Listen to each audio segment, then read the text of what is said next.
If you want to activate eSIM on a Samsung Galaxy S26 Ultra, first of all we need to open the settings on our phone. Next over here go to connections and you should be able to find the SIM manager.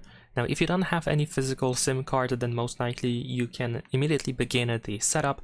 On the other hand, if you do have at least one SIM, then you can choose add eSIM option in here. And if you have two SIMs already, then SIM number 2 is going to be deactivated in order to make space for your eSIM over here.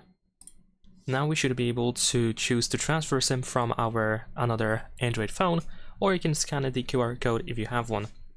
You can also enter the activation code or use a photo in case you have like a screenshot of the QR code or something like that.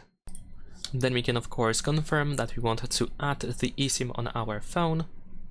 And afterwards you might be able to edit names and icons, especially if you have two SIMs active now, as you can set up the names of your SIMs. Then of course we can go next. You can set up which SIM should be used for calls, messaging and mobile data.